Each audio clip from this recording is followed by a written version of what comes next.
안녕하세요. 그래서 꽃향기는 맡는 것이 아니라 듣는 것, 문향이라 표현했습니다. 꽃향기처럼 시향기 들어보실래요? 살며시 한편, 살며시 김수정입니다.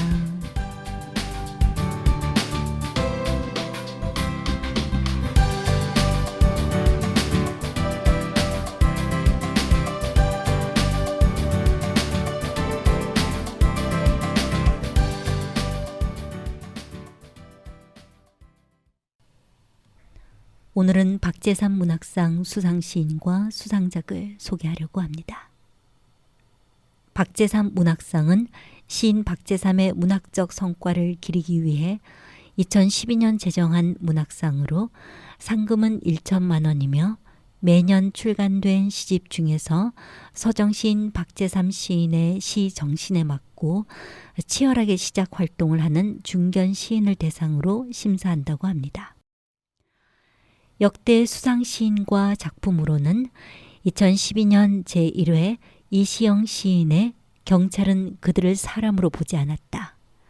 2013년 제2회 이상국 시인의 뿔을 적시며 2015년 제3회 이문재 시인의 지금 여기가 맨 앞 2016년 제4회 고영민 시인의 구구 2017년 제5회 이종록 시인의 눈에 넣어도 아프지 않은 것들의 목록 2018년 제6회 이홍섭 시인의 검은 돌을 삼키다 2019년 제7회 박준 시인의 우리가 함께 장마를 볼 수도 있겠습니다.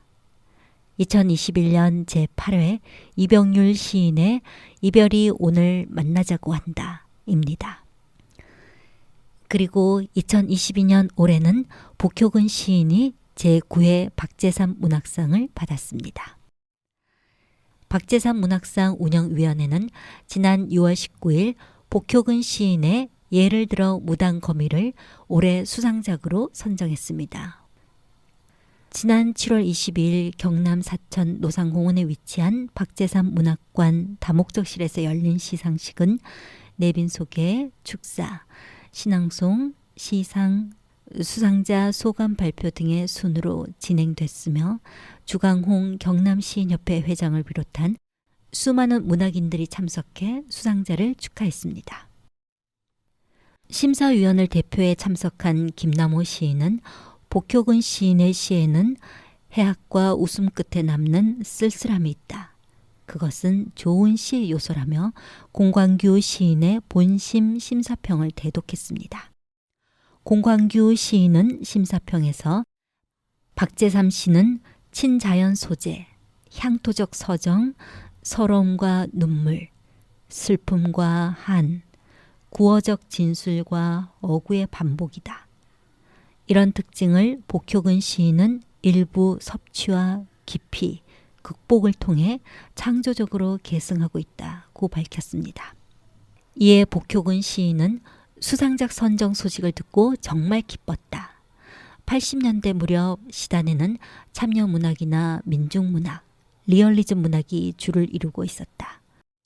전통 서정시가 소홀히 취급받던 시대였다면서 그런 때에 서정의 힘에 대한 믿음을 주신 분이 박재삼 시인이었다. 내 시 안에도 시인에게서 전해진 서정의 잔물결이 흐르고 있다고 소감을 밝혔습니다. 이어 이번 수상은 가던 길 더 열심히 뚜벅뚜벅 소고름으로 가라는 뜻이라 생각한다고 덧붙였습니다. 복효근 시인은 그의 문학상 수상작품집에서 박재삼 시인과 운명적으로 연결되었다는 생각을 한 적 있다며 박재삼 시인과의 인연을 밝혔는데요. 1983년 무렵 삼천포 인근 부대에서 군 생활을 하던 복효근 시인은 노상공원을 자주 찾아 박재삼 시인이 늘 보던 그 바다를 오랫동안 바라보곤 했다는 것입니다. 이후 복효근 시인이 등단했던 1991년 시와 시약 시상식장에서 두 시인은 처음이자 마지막으로 만났는데요. 복효근 시인은 그날을 등단의 설렘과 함께 박재삼 시인을 가까이서 뵙는다는 기쁨의 꿈만 같았다고 기억했습니다. 짧은 만남을 뒤로하고 30년의 세월을 훌쩍 넘겨 박재삼 문학상을 받은 것입니다. 복효근 시인은 1962년 전북 남원에서 태어나 전북대학교 사범대학 국어교육과를 졸업했으며 1991년 개간지 시와 시약 신인상 당선으로 시단에 나왔습니다.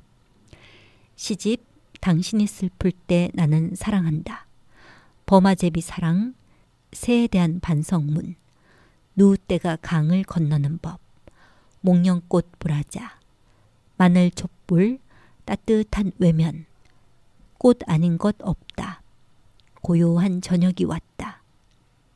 예를 들어 무당거미, 디카시집 허수아비는 허수아비다, 동시집 나도 커서 어른이 되면, 교육 에세이집 선생님 마음 사전을 출간했습니다. 편운 문학상 신인상, 시와 시약 젊은 시인상, 신석적 문학상 등을 수상했습니다. 이제 수상 시집인 예를 들어 무당거미의 표제작 예를 들어 무당거미와 분실물 두 편을 들려드리겠습니다. 예를 들어 무당거미. 복효근. 무당이라니요. 당치 않습니다. 한치 앞이 호공인데 네 운명을 내다보고 수리하겠습니까? 안 보이는 것은 안 보이는 겁니다. 보이는 것도 다가 아니고요. 보이지 않는 것에 다들 걸려 넘어지는 걸 보면 분명 보이지 않는다고 없는 것은 아니지요. 그 덕분에 먹고 삽니다. 네 목숨줄을 끊어다가 겨우 내 밥줄을 이어갑니다. 내가 잡아먹은 것들에 대한 조문의 방식으로 식단은 늘 전투식량처럼 간소합니다. 용서를 해도 안 해도 상관없습니다. 달라지는 것은 하나도 없으니까요. 작두라도 탈까요? 겨우 줄타기나 합니다. 하루살이 한 마리에도 똥줄이 탑니다. 무당이라니요. 하긴 예수도 예수이고 싶었을까요?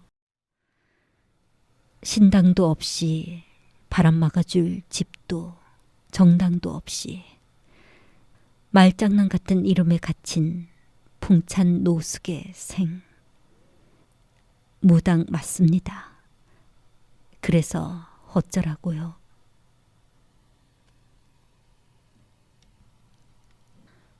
분실물. 복효근. 외투를 벗어놓고 앉았다 왔는데 몸만 가지고 온 적이 있다. 여기에 왔다는 증거는 여기밖에 없다. 다른 곳에 태어났어도. 걔는 걔였을까? 나는 누가 잃어버린 분실물일까?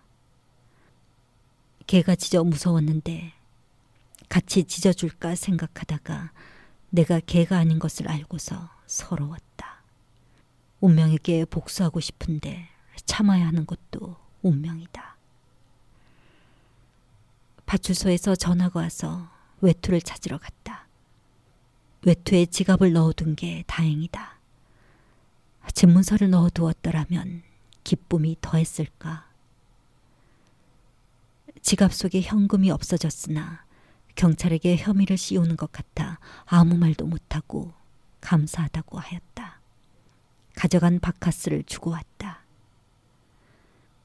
난 참 착하다. 친구는 그걸 미련하다는 말로 풀었다. 다시 여기 올 수 있을까? 어느 날은 외투만 가지고 오고 몸은 오지 않은 날도 있을 것이다.